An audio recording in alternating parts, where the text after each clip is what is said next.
Hi friends, Aram here on the trail by the river near the comforting oak, coming to you with an offering of renewal in the wilderness. There's a spot on the river where I like to sit and look across the riverbank and imagine what's on the other side of the river looking back at me. If you can find a spot like that, it doesn't have to be looking across a river, but somewhere where you maybe even are just like sitting on a park bench and you're looking at a tree branch and you can imagine a squirrel sitting up there, or even you look at a telephone pole and there's a pigeon sitting up there. Somewhere where you can look and see something that is, or in your imagination could be, looking back. Find a spot like that and take with yourself a box of crayons if you have them, or just a pencil, and something to scribble on.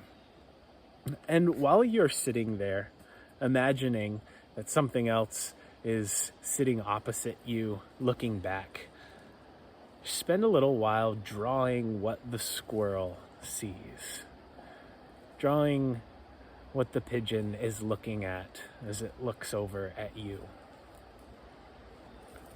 That little practice, it's a fun one, and it's fun to share. And it's a good way, I hope, to kind of help us think about ourselves from someone else's perspective. Help us to think about the world from someone else's perspectives.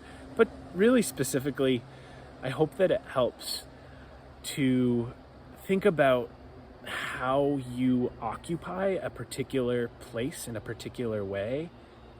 And I hope that it helps you to consider the realities of the place that you occupy.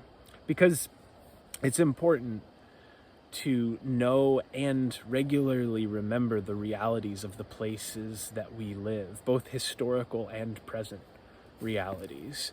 I think it's especially important for those of us like me who are descended from European settlers who occupied this continent where I live using force rather than permission, who settled these lands where I live, really employing the laziness of violence rather than doing the hard and moral work of mutual agreement.